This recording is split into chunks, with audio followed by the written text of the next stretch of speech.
जल पानु करे सिय समेत दोगे।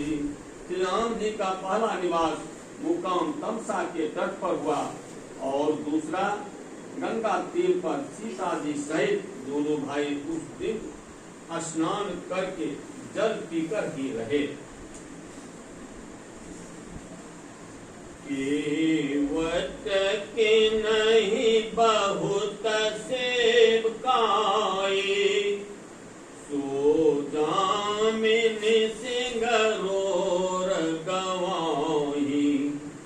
होत प्रात बट छिरु मंगावा, जटा मुकुट निज शीस बनावा।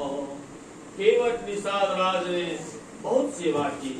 वह रात शिवशोर श्रृंगेश्वरपुर में ही बिताई। दूसरे दिन सवेरा होते ही वर का दूध मंगवाया और उससे श्री राम लक्ष्मण ने अपने सिरों पर जटाओं के मुकुट बनाए। राम सखा तब नाव मंगाए, प्रिया चढ़ाए चढ़े रघुराई। लखन बान धनु धरे बनाए, आपो चढ़े प्रभु आया सुपाई। तब श्री रामचंद्र जी के सखा निषाद राज ने नाव मंगवाई।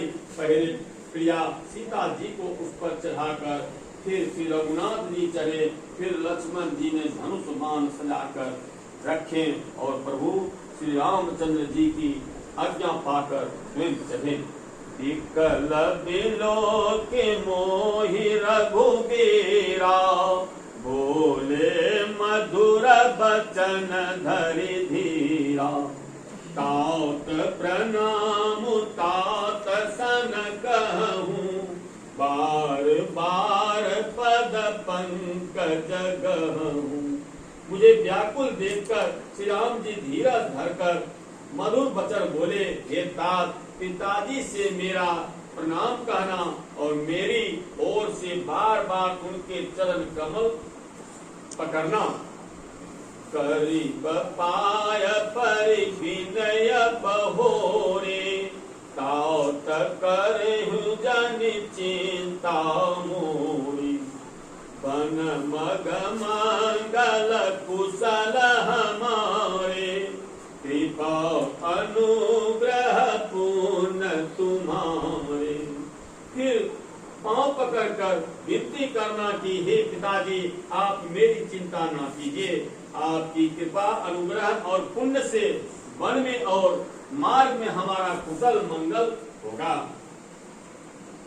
तुम्हारे अनुग्रह तात कानन जात सब सुख पायहु।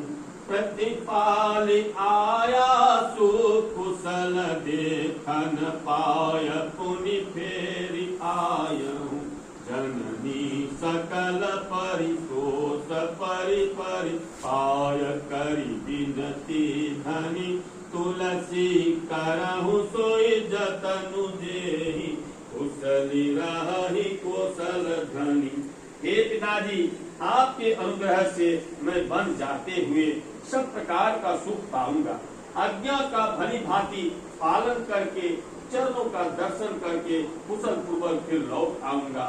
सब माताओं को पैरों पर पड़कर उनकी समाधान करके और उनसे बहुत विनती करके तुलसीदास जी कहते हैं, तुम वही प्रयत्न करना जिससे कौशलपति पिताजी कुशल रहे।